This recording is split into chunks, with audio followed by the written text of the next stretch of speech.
just how frustrating it is when people either don't believe what you say, they don't trust you, or they don't like what you say and they treat you as though, maybe if you're like the messenger, and they treat the messenger like they're the one who initiated the thing that they don't like. And that's what's going on with Jeremiah. He's just the delivery boy. And today we read about how hard life got for him. It got really hard, but I guess that's kind of what you would expect from a nation that needs the kind of rebuke that he's giving, the kind of judgment that God is pronouncing upon Judah. That's, I guess, what you would expect from them. And maybe that's why, as prophets, they call their ministry, their preaching moments, the visions from God, they just call them burdens. This is my burden. This is something I have to bear. Which has made me think lately about the nature of serving God here on earth. Peter likens us to, doesn't just liken it, he literally calls us pilgrims, sojourners, wanderers. He even uses the word alien. This earth, even this nation, is not my home. I'm not primarily and firstly a citizen of the United States of America. Primarily and firstly, I'm a citizen of a heavenly country. And so things are less than hospitable around here. And that's how it was for Jeremiah. And beyond that, doing a specific work for God does not necessarily guarantee a easygoing life. In fact, many times it means taking up a cross. Many times it means suffering persecution, filling up that which is left of the persecution of Christ, of the suffering of Christ, as it says in Colossians. A lot of different things in the Bible, and we're seeing that lived out in Jeremiah's life. And the prosperity gospel that is so popular today wants to tell you that God, who owns the cattle on 1,000 hills and is love and he created puppies and butterflies and birds and mountains and trees. That God wants you to be happy and satisfied and at peace at all times. And so following God means that you're going to be rich and happy and at rest at all times. We are going to be that way, and we are presently rich, rich with his blessings and rich literally in heaven.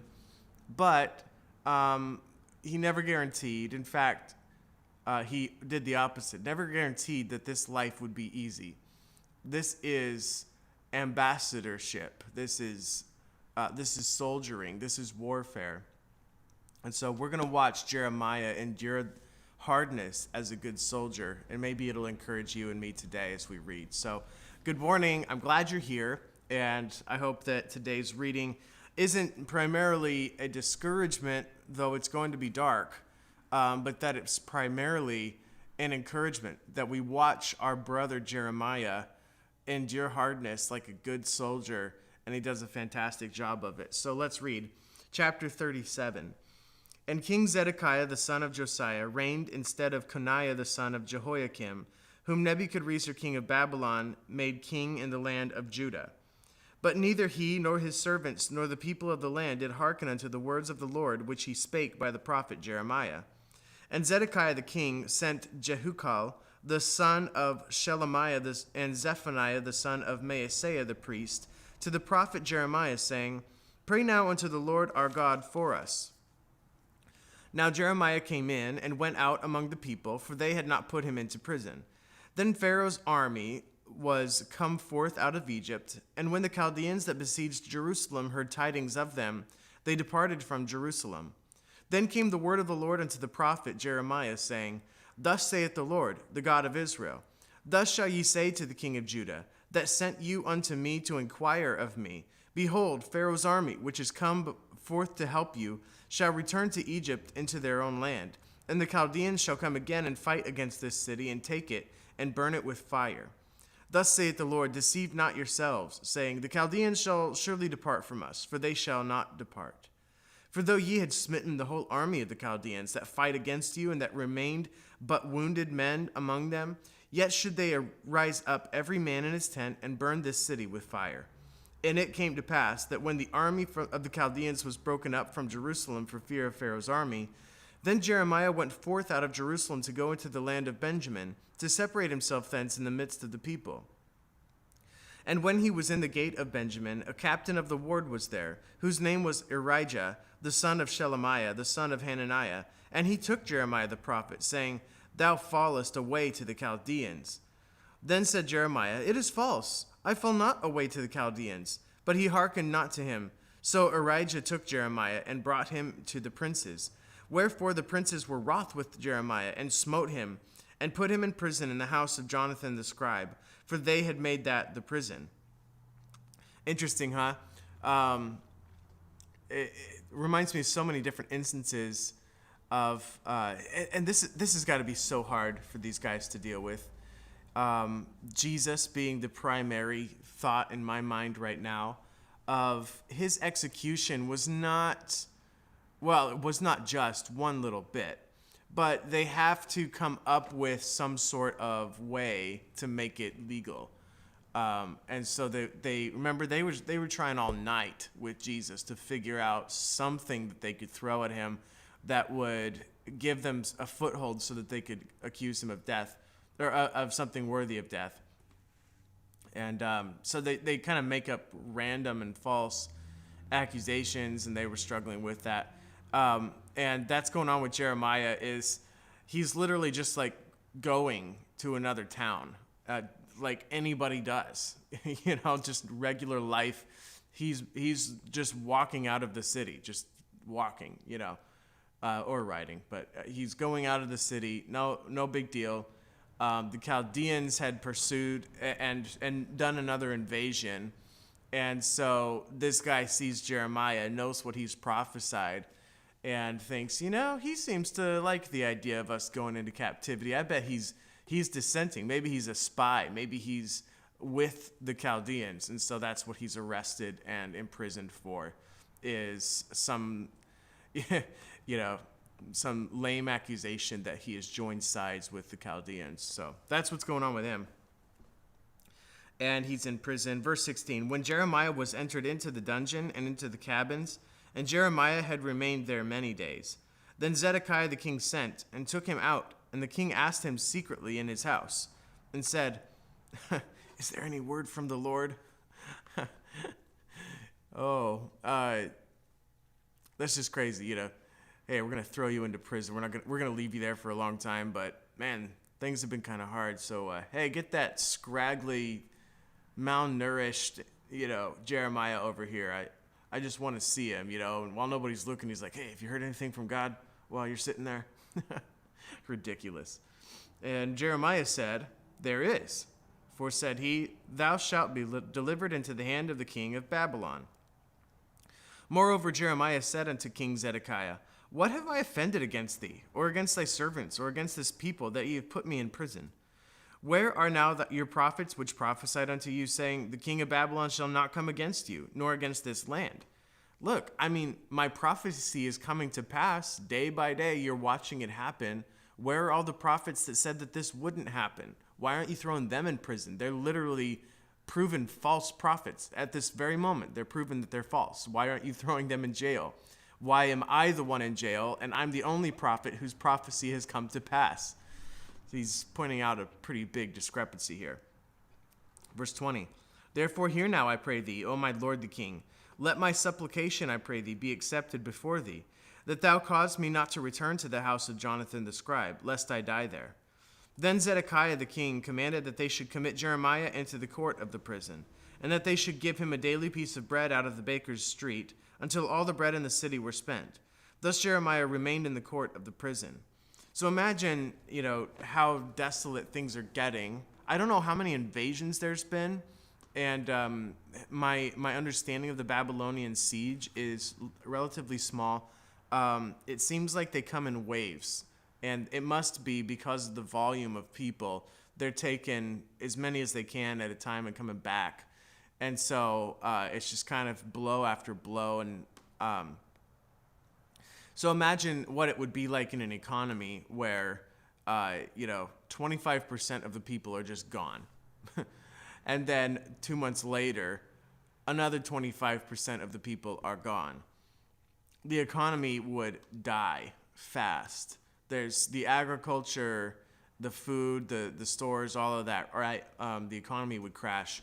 And so it would be hard to survive. There would be people looking for food. And the last people getting any good food are the people in prison, right? Especially in that day. They didn't have, in fact, like in the Roman prisons, they wouldn't even provide food for them. If you're going to eat in prison, it was because somebody cared enough about you outside, they would come deliver food to you. So being in prison was a dangerous place to be. You're not allowed to leave. You're not allowed to make a living, and you're in debt, and you're penniless. You have no way of providing food for yourself. So anyway, that's kind of where Jeremiah is at, and he makes his supplication to the king after he gives him this prophecy, and he says, hey, you got to pull me out of that prison lest I die. So he gives us a clue as to how bad it had gotten for him. Jeremiah is in danger of starvation here.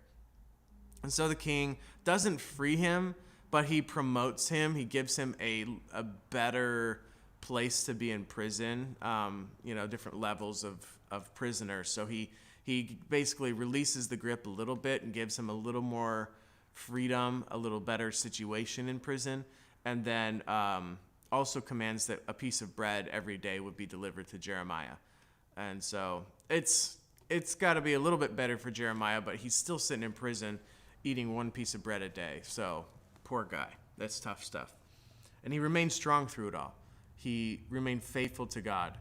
And it's so ancient. It's hard to think, this was a real guy with flesh and blood, and with a mom and a dad and maybe siblings and uncles and aunts, and he liked good food, and he enjoyed standing by the seaside. He's a real person.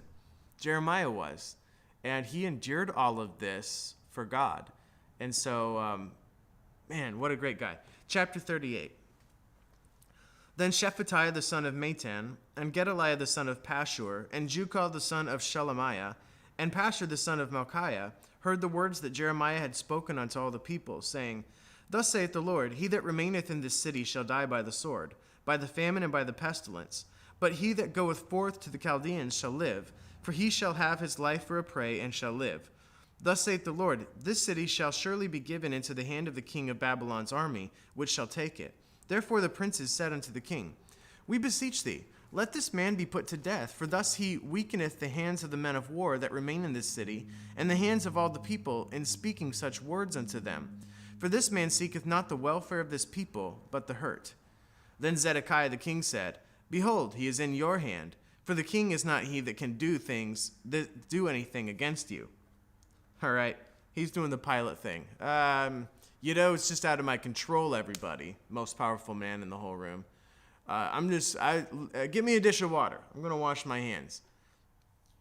See, look, I'm clean. Did that make Pilate clean? No, not one little bit. Cleaning your hands doesn't make your heart clean, doesn't make your actions. You don't just get to wash your hands and wash yourself free of responsibility. And that's what Zedekiah has done. You know what? I don't know if that's my sphere of influence, this accusation and this sentence that you want to provide for Jeremiah. You're the king. That's just not my thing. You'll have to look for another person who has more authority, maybe, or something. Many awesome things about being the king. But one thing is, you don't have anybody else above you that you can pass responsibility off to. Oh, sorry, that's not my department. Actually, you're the king, so everything's your department. Anyway. Verse 6, Then took they Jeremiah and cast him into the dungeon of Malchiah the son of Hamelech, that was in the court of the prison. And they let down Jeremiah with cords. That's the nature of the dungeon. You've got to let the guy down into it with cords. There's not even like a normal entrance. He's literally like Joseph being lowered down into a pit that he can't get out of by himself. And by the way, this wicked king has broken his word, because he had promised that Jeremiah would be in the inner court of the prison, daily delivered some bread until the captivity was complete. So the king, at least at that moment, agreed and believed that the captivity would be complete, that they would all be taken. And so he provides a relatively good situation for Jeremiah until that day. And now somebody comes and says, we want Jeremiah to suffer. We want more than what he has. And he's like, oh, I don't think that's my sphere of influence. He kind of purposefully turns a blind eye so that Jeremiah can be taken out. So he's a liar, among many things. And in the dungeon there was no water, but mire. So Jeremiah sunk in the mire. Oh my goodness. Can you imagine that? I mean, think about yourself in that situation. So you've been imprisoned to the point of near starvation. The king pulls you out and says, hey, is there anything from God? And I would be tempted to, yeah, that's from God, And he says, yes, there's a word from the Lord. It's no different. You're going to be taken captive by Babylon. And then then he says, so can you give me a better situation? My prophecy of all the prophets is the only one that's come true. Why aren't they in prison? And why am I in prison? Can you help a brother out? I mean, come on. I'm not against you. I'm just telling you what God said. And king makes it a little better situation. And so you're getting a piece of bread a day. Isn't that nice? At the max, he's getting 600 to 700 calories a day. I don't know how big of a piece of bread it is, but I don't think he's getting a full budget of calories on a daily basis. He's like, imagine in a POW camp. Some of you that know me know that I've been learning a bit about World War II. Most people in the main concentration camps in Germany, they had between 500 and 800 calories a day, and you can't live like that for too long. And so Jeremiah is enduring similar treatment to a POW camp or a concentration camp where he's starving to death. He gets a better situation. Now these people are lowering him into a dungeon. There's no water except there's some sort of a leak or something. He's lowered into a place that he can't get out of, and the ground is not even solid. It's mud. So he's literally sinking down into it as he puts his feet in. So obviously this is going to present all kinds of health risks that I just can't imagine. And his immune system is probably already compromised like crazy. This is almost a death sentence for him, and I think that's the intention. You're lowering a guy down by cords to a place where there's no water for him to drink. And presumably the food source is probably not, if the king's not keeping him in the inner court, I doubt that he's dropping a piece of bread down the hole for Jeremiah to eat. Oh man, just treated like an animal. And it's crazy what he endured. All right, so verse 7.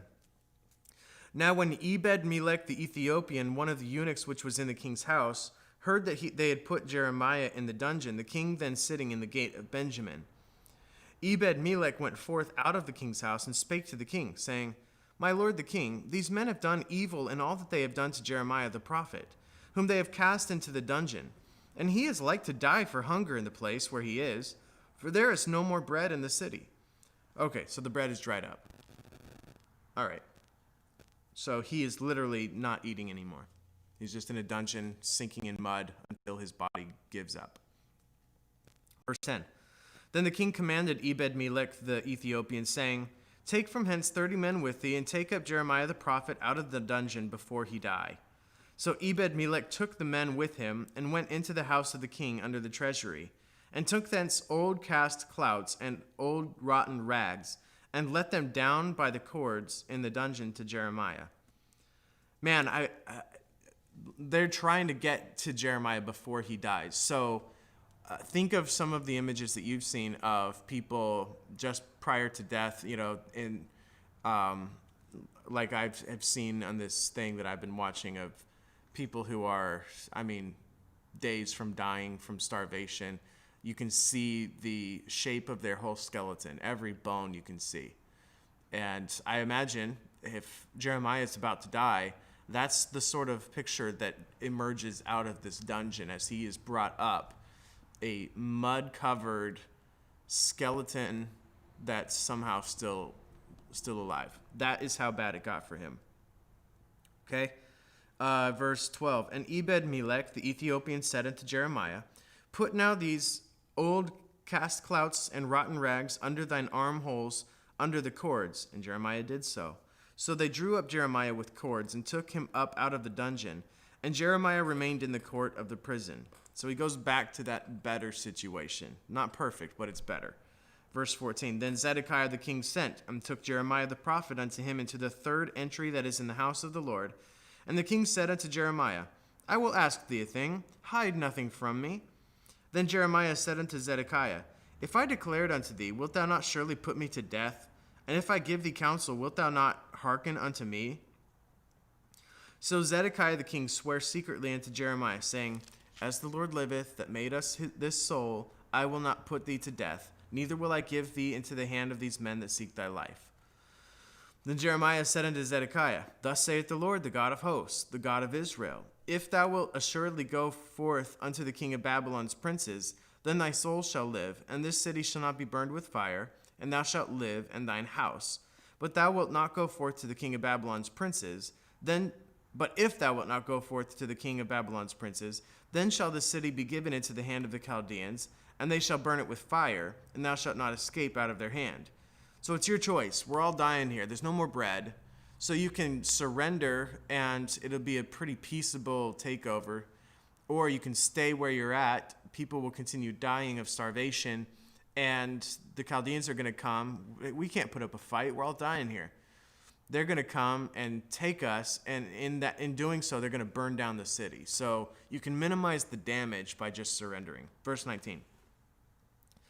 And Zedekiah the king said unto Jeremiah, I am afraid of the Jews that are fallen to the Chaldeans, lest they deliver me into their hand, and they mock me. But Jeremiah said, They shall not deliver thee. Obey, I beseech thee, the voice of the Lord, which I speak unto thee. So it shall be well unto thee, and thy soul shall live. But if thou refuse to go forth, this is the word that the Lord hath showed me. And behold, all the women that are left in the king of Judah's house shall be brought forth to the king of Babylon's princes. And those women shall say, Thy friends have set thee on, and have prevailed against thee. Thy feet are sunk in the mire, and they are turned away back. So they shall bring out all thy wives and thy children to the Chaldeans, and thou shalt not escape out of their hand, but shalt be taken by the hand of the king of Babylon, and thou shalt cause this city to be burned with fire. Then said Zedekiah unto Jeremiah, Let no man know of these words, and thou shalt not die. But if the princes hear that I have talked with thee, and they come unto thee and say unto thee, Declare unto us now what thou hast said unto the king, hide it not from us, and we will not put thee to death, also what the king said unto thee, then thou shalt say unto them, I presented my supplication before the king, that he would not cause me to return to Jonathan's house to die there. Then came all the princes unto Jeremiah, and asked him, and he told them according to all these words that the king had commanded. So they left off speaking with him, for the matter was not perceived. So Jeremiah abode in the court of the prison until the day that Jerusalem was taken, and he was there when Jerusalem was taken. Wow. I mean, this is some pretty interesting just history. I didn't realize that Jeremiah, I knew that he lived into the Babylonian captivity, but I didn't realize he was in prison for so long. I didn't realize his life was so hard. Frankly, I'm feeling like emotional. I've kind of grown attached to this guy over the last 38 chapters, and just, sort of putting myself in his shoes and thinking about the cost that it was to be God's man. And I'm grateful for the freedoms that we have. We're seeing all kinds of weird stuff going on in our country. There's a pastor in California, several pastors. California's just about the worst right now.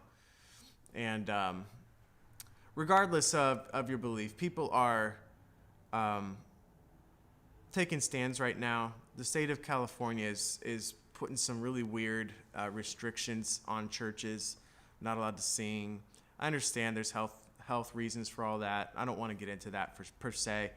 But I think of one pastor in California who's being fined $1,000 a day They're threatening to shut off water supply and electricity to the building.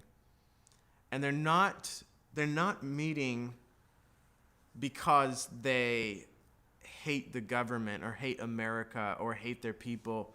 They believe sincerely that they're required by God to meet.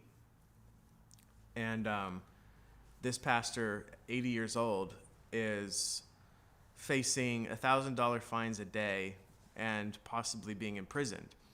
And it's debatable. I lean on the side right now of, I think that the government is doing these things based on health. I think it's a little overstepping, but they're not restricting us from meeting. And they're also not saying, even if they do say, we don't want you guys to be too close to each other, they're not telling us we can't meet. So I kind of draw lines personally around the fact that they may be making it kind of hard for us, but I still believe that it's based in health concerns. But others don't believe that. And I can respect that belief. And I can see both sides to that argument. But the point being, things are changing. And watching Jeremiah and then just watching our culture today, it's not hard to imagine. I think that's the language I want to use. It's not hard to imagine things getting worse and the world around us getting more hostile. I don't see it becoming more hospitable to the church, to Christians. And I think COVID at least is accelerating and making normal fining churches, imprisoning pastors. Even if it's based in health right now, we're setting some precedents and we're getting used to ideas. And so that's concerning. And so I'm encouraged to watch how Jeremiah stayed faithful to God through all of that. And so he's in prison, looking out the window, presumably, watching Zedekiah roll down the street in a chariot with handcuffs, and watching everybody else go down. Like, the Chaldeans aren't bothering with the prisoners right now. And I'm curious to find out if Jeremiah, I read the thing, and it said that Jeremiah doesn't go, that he stays in Judah. And I wonder if it's because he's in prison that the Chaldeans didn't bother. Let's leave the prisoners to stay here and they can farm the land for us. And so it'd be curious to find out if the prison that he thought was going to kill him turns out to be the one reason he wasn't taken into captivity and could live without being a slave. I don't know that to be the fact, but that's kind of my hunch. So let's read on. Last chapter, chapter 39. In the 9th year of Zedekiah, king of Judah, in the 10th month, came Nebuchadnezzar, king of Babylon, and all his army against Jerusalem, and they besieged it. And in the 11th year of Zedekiah, in the 4th month, the 9th day of the month, the city was broken up. And all the princes of the king of Babylon came in, and sat in the middle gate, even Nergal-Sharezer, Samgar-Nebo, Sarsachim, Rabsaris, Nergal-Sharezer, Rabmag, with all the residue of the princes of the king of Babylon. They like those Z names, don't they, in Babylon? Verse 4, and it came to pass that when Zedekiah the king of Judah saw them and all the men of war, then they fled and went forth out of the city by night, by the way of the king's garden, by the gate betwixt the two walls, and he went out of the way of the plain. But the Chaldeans' army pursued after them and overtook Zedekiah in the plains of Jericho. And when they had taken him, they brought him up to Nebuchadnezzar, king of Babylon, to Riblah in the land of Hamath, where he gave judgment upon him. Then the king of Babylon slew the sons of Zedekiah in Riblah before his eyes. Also the king of Babylon slew all the nobles of Judah. Moreover, he put out Zedekiah's eyes and bound him with chains to carry him to Babylon. Man, brutal. And the Chaldeans burned the king's houses and the houses of the people with fire and break down the walls of Jerusalem. Oh, I can see Jeremiah like, King, come on, I told you. We didn't have to, the city did not have to be burned. Remember when Ezra and Nehemiah come back to the city to assess, if we move back here, what's it going to be like? And what they see is just charred wood and just broken down buildings. The temple's burned, the wall is burned down, ruined, destroyed. Everything's broken up. that didn't actually have to happen. It should have just been the people were gone to Babylon. And then when they come back, like the houses are vacant, ready for them to move in. The temple's ready for them to worship in. The wall is there to protect them. But no, Zedekiah was afraid of the Jewish people. He was afraid that if he surrendered to the Jewish people, surrendered to the Chaldeans, that the Jews would not like him anymore. Well, I doubt that the Jews liked him after they were taken into captivity. And I doubt that Zedekiah thought that that was a good idea after that. So anyway, bummer that all of that got burned down. His kids are slain right in front of his eyes, and then they poke out his eyes. Last thing his eyes saw were his kids dying. Wow. Verse 9. Then Nebuzaradan, the captain of the guard, carried away captive into Babylon the remnant of the people that remained in the city, and those that fell away, that fell to him, with the rest of the people that remained. Included in that bunch would have been young Daniel, young Shadrach, Meshach, Abednego, and just walking sullenly to their new home, where their bodies would be medically altered to be eunuchs, where their incredible brains, God gave them good minds. That's why they were in the positions that they were in, would be washed or redirected to actually help Babylon, and all kinds of crazy stuff. You think of all the heartache that was going on that walk to Babylon. Verse 10, as soon as they arrived, remember they hang the harps on the willows and they weep by the river. But Nebuzaradan, the captain of the guard, left of the poor of the people, which had nothing, Jeremiah, in the land of Judah, and gave them vineyards and fields at the same time. Now Nebuchadrezzar, king of Babylon, gave charge concerning Jeremiah to Nebuzaradan, the captain of the guard, saying, Take him, and look well to him, and do him no harm, but do unto him even as he shall say unto thee. So that's interesting. I wonder why they felt that way, or if it was just God providing for Jeremiah. But the actual Chaldeans, the king knows. Sorry, I'm just backing up. Jeremiah was international. He was very popular. And so the Chaldeans, Babylonians, knew who Jeremiah was. And they are, he basically says to Nebuzaradan, hey, go to Jeremiah and basically ask him what he wants to do. Do you want to come live here with your people, or do you want to stay there? Like, what do you want? So they're giving him preferential treatment. I wonder if it's, maybe a little dark and ironic. Like, hey, you're the guy who prophesied all this. We kind of like you. What do you want? We'll give you a good life. Regardless, that's what's going on. So let's see what goes on in that conversation. Verse 13. So Nebuzaradan, the captain of the guard, sent, and Nebuchadnezzar, Rabsaris, and Nergal-Sharezer, Rabmag, and all the king of Babylon's princes. Even they sent and took Jeremiah out of the court of the prison, and committed him unto Gedaliah the son of Ahikam, the son of Shaphan, that he should carry him home. So he dwelt among the people. Now the word of the Lord came unto Jeremiah while he was shut up in the court of the prison, saying, Go and speak to Ebed-Melech the Ethiopian, saying, Thus saith the Lord of hosts, the God of Israel, Behold, I will bring my words upon this city for evil, and not for good, and they shall be accomplished in that day before thee. But I will deliver thee in that day, saith the Lord, and thou shalt not be given into the hand of the man of whom thou art afraid. For I will surely deliver thee, and thou shalt not fall by the sword, but thy life shall be for a prey unto thee, because thou hast put thy trust in me, saith the Lord. Oh, that's cool. Ebed-Melech, that's the guy, that's the guy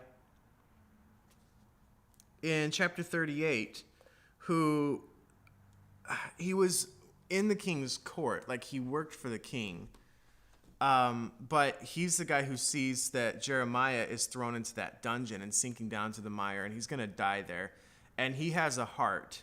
And as we just read in the last part of chapter 39, obviously, this is a God-fearing man, Ebed-Melech.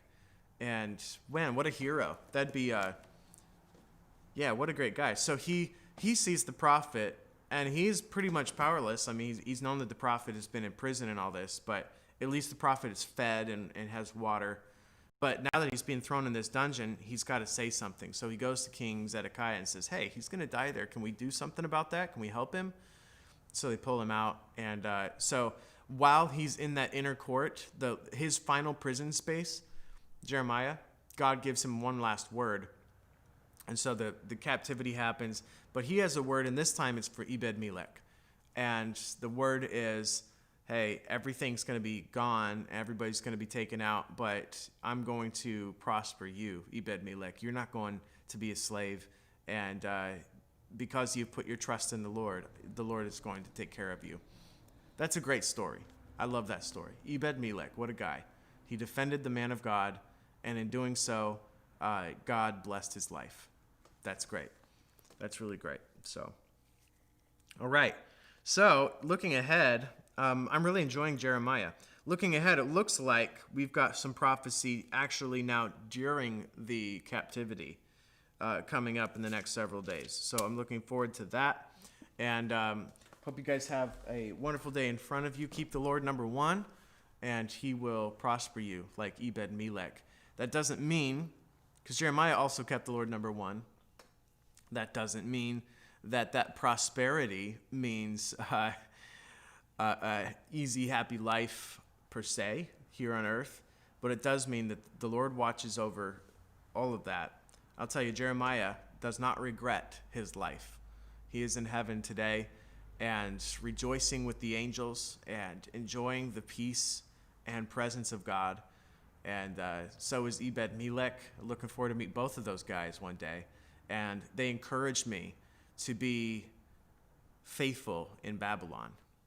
Babylon in the Bible, like I've said, is actually analogous. It was the location, it was the city and the kingdom and empire that took Jerusalem, took Judah. But broader in the Bible, Babylon is analogous or metaphorical of the earth's systems, the world systems. And while we're here in Babylon, Babylon doesn't love the things of God. Babylon doesn't love the people of God. Babylon only loves Babylon, and it's toxic. But while in Babylon, like we read in chapter 29, we ought to seek the peace of Babylon. And that's why we had our police chief, Officer Daigle, at our prayer meeting last night. And we're seeking the peace of Bellingham, seeking the peace of Massachusetts and America. While doing so, we are being countercultural. We're actually going opposite of Babylon here, preaching the good news of the gospel of peace. And it's an interesting life, this Christian life. The church is less like, we're going to talk about this on Sunday. We're talking about church membership this Sunday based on the life of Epaphroditus, how the church received him. And talking about the nature of the church and the nature of church membership.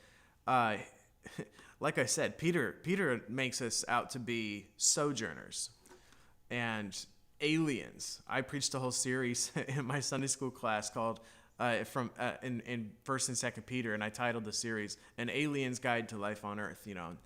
That's kind of what it's like. We are literally citizens of another country. And what's the nature of the church here? As we're citizens of another country, the church is kind of like an embassy.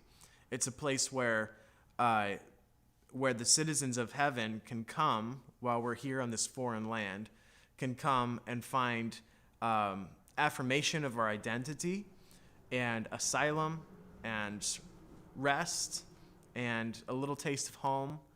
And so that's what we live like. And so I hope that you guys are ready to come back to the embassy of the heavenly kingdom this coming Sunday. And pray for today. At 3 o'clock, we've got our pop-up kids' Bible time at Choate Park. And it's kind of like an hour-long replacement of like a VBS. So I hope that our kids are excited for it, will benefit from it, and also maybe we'll see some other kids come from the community and parents. So be in prayer for that. Let's pray.